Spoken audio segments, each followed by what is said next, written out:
నల్గొండ జిల్లా నకిరేకల్ పట్టణం MLA camp కార్యాలయంలో కళ్యాణలక్ష్మి షాదీ ముబారక్ చెక్కులను లబ్ధిదారులకు స్థానిక ఎమ్మెల్యే వేముల వీరేశం అందజేశారు.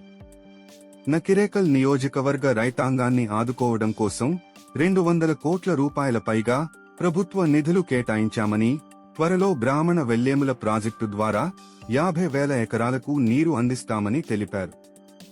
ఈ సందర్భంగా మాట్లాడుతూ నల్గొండ జిల్లా అభివృద్ధి కోసం మంత్రులు కోమటిరెడ్డి వెంకటరెడ్డి మరియు ఉత్తమ్ కుమార్ రెడ్డి అహర్నిశలు కృషి చేస్తున్నారని తెలిపారు.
Municipal vice chairman Umarani Krishnamurthy గారు, స్థానిక కౌన్సిలర్లందరికీ పేరు పేరున, మాజీ సర్పంచ్ రాఘురెడ్డి గారికి, మాజీ ఎంపీ లింగలెంకన్న గారికి, అట్లాగే యశ్వదం మిగతా కౌన్సిలర్లందరికీ, ఇక్కడికి హాజరైనటువంటి లబ్ధిదారులందరికీ, అధికారులకు, పాత్రికేయులకు, మా రిటైర్డ్ ఉద్యోగుల సంఘము పెద్దలందరికీ పేరు పేరిన నమస్కారాలు తెలియజేస్తూ, అక్కలందరూ ఆలస్యమైంది, ముందుగా మీరు మన్నించాలని చెప్పేసి కోరుతూ, ఈ తెలంగాణ ఇచ్చిన తెలంగాణలో ఉద్యోగాలు ఇయ్యలే.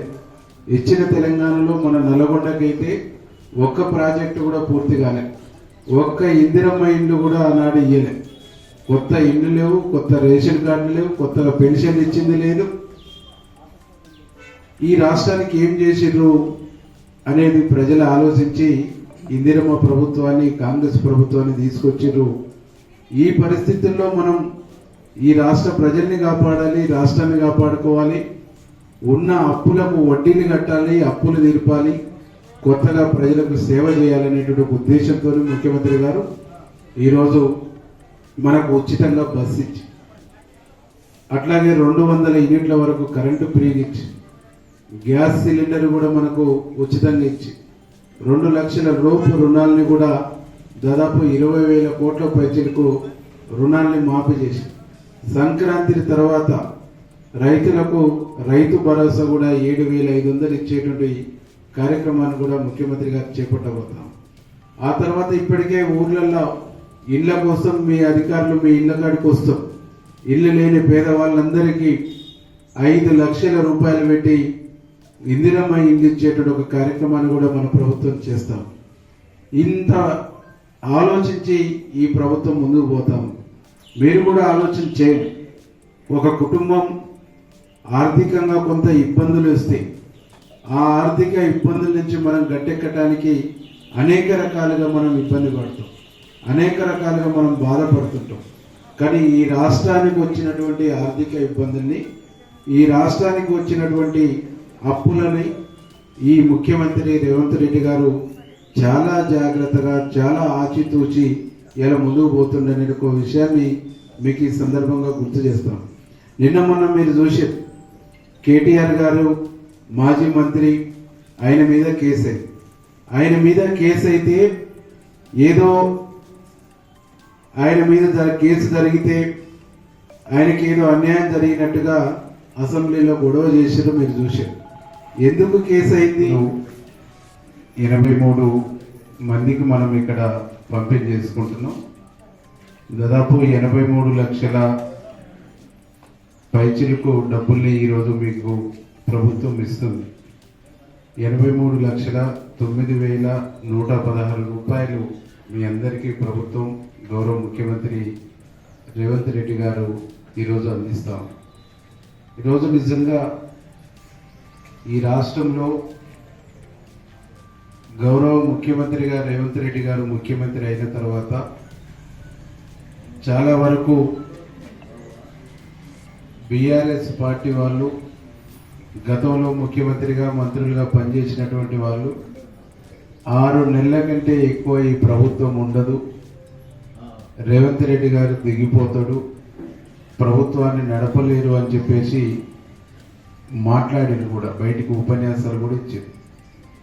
ఎందుకంటే ఈ రాష్ట్రాన్ని 7 లక్షల కోట్ల పైచీలకు అప్పుల పాలు చేసి, అంటే బ్యాంకులలో కానీ కార్పొరేషన్ల సంబంధించి కుదవపెట్టి కానీ ఎక్కడ కూడా ఈ రాష్ట్రానికి అప్పు దొరకనటువంటి పరిస్థితుల్లో ఏడ దొరికితే ఆడ తీసుకొచ్చేసి ఈ రాష్ట్రాన్ని తాకట్లో పెట్టేది. కాబట్టి తాకట్లు పెట్టడమే కాకుండా రాష్ట్రానికి ఇప్పుడు మనకు వ్యవసాయం చేసుకుంటున్నటువంటి వాళ్ళకు ఆనకాలం సీజన్, ఆసింగ్ సీజన్ వడ్ల మీద మనకు డబ్బులు వస్తాయి. అట్లనే ఈ రాష్ట్రానికి లిక్కర్ మీద ప్రతి 2 సంవత్సరాలకు ఒకసారి టెండర్ పెడితే డబ్బులు వస్తాయి. ఔటర్ రింగ్ రోడ్డు మీద డబ్బులు వస్తాయి. దాన్ని కూడా ఏం చేసిందంటే రావాల్సిన టైం కంటే 4 నెలల ముందే లిక్కర్ టెండర్లు పెట్టి ఆ డబ్బులు కూడా తీసుకొని వచ్చేసి వాడుకోరు. ఔటర్ రింగ్ రోడ్డు దాదాపు 30 సంవత్సరాల వరకు ఒకేసారి అమ్మేసి ఆ డబ్బులు కూడా తీసుకొచ్చారు. కాబట్టి ఈ ప్రభుత్వానికి, రేవంత్ రెడ్డి గారి ప్రభుత్వానికి లిక్కర్ నుంచి డబ్బులు రావు, ఔటర్ రింగ్ రోడ్డు నుంచి డబ్బులు రావు, వచ్చేటువంటి సోర్స్ ఏది లేదు. ఈ ప్రభుత్వాన్ని ఎట్లా నడుపుతాడు? కళ్యాణ లక్ష్మి యాంచి తెచ్చిస్తాడు, పెన్షన్లు యాంచి తెచ్చిస్తాడు, రైతులకు రుణమాఫీ ఎట్లా చేస్తాడు, రోజువారీ ప్రజలకు సంబంధించిన అవసరాలు ఎట్లా తీరుస్తారనే పద్ధతుల్లో వాళ్ళు కలలు కన్నారు. కానీ ముఖ్యమంత్రి గారు ఒకటే మాట చెప్పిండు, మనం చాలా జాగ్రత్తగా ఈ ప్రభుత్వాన్ని నడపాలి. సోనియా గాంధీ పెద్దలు తెలంగాణ వచ్చినటువంటి అవసరం ఎవరిపైన ఉంటుంది. ఉదాహరణకు ఈడ ప్రభుత్వం ఒక బిల్డింగ్ పెట్టింది. ఈ బిల్డింగ్కి ఎంత అయిందో లెక్క వేసి దానికి సంబంధించిన నిధులు విడుదల చేసి జీవో ఇచ్చి టెండర్ పిలిచి ఆ టెండర్లో ఎవరికైతే టెండర్ వస్తుందో ఆయనకు అగ్రిమెంట్ చేసి ఇస్తే ఈ బిల్డింగ్ కన్స్ట్రక్షన్ అయిన తర్వాత విడతల వారిగా బిల్లులు ఇస్తారు. కానీ కేటీఆర్ చేసిన పని ఏంటంటే ఈ రేసింగ్ అని కార్ల పోటీల్ని ఒకటి పెట్టి ఏ జీవో లేకుండా, క్యాబినెట్ తీర్మానం లేకుండా, ఎక్కడ కూడా ఆధారం లేకుండా 55 కోట్ల రూపాయలని అప్పనంగా వేరే వాళ్ళ ఖాతాకు ట్రాన్స్ఫర్ చేసి, అంటే ఒక ప్రభుత్వ సొమ్ము అంటే ప్రజల సొమ్ము. ఈ 55 కోట్ల రూపాయలని కాగితం లేకుండా, తీర్మానం లేకుండా, ప్రభుత్వ అనుమతి లేకుండా నువ్వు నోటి మాటగా ఎందుకు పంపించినావని చెప్పేసి పోలీసు వాళ్ళు అడిగారు, అధికారులు అడిగారు. దానికి ఏమంటాడు, నెక్స్ట్ మా గవర్నమెంటే వస్తుంది కదా అప్పుడు చేద్దాం అనుకొని పంపించినా అని అంటాడు. అంటే ఇది నీ డబ్బు అయితే అట్లా పంపించుకో, ఇది ప్రభుత్వ డబ్బు అంటే ప్రజల డబ్బు, ఇది పంపించడం నేరం కదా అని చెప్పేసి చట్టం కేసు పెట్టింది. దానికి గగ్గోలు పెడుతున్నటువంటి ఒక పరిస్థితి.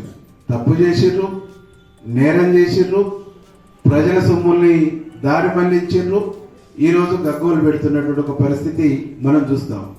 ఇంకొక విషయం ఏంటంటే ఇక్కడ ఉన్న అక్కలందరూ కూడా ఊర్లలో మీరు చర్చ పెట్టాలి. ధరణి అని తీసుకొచ్చింది.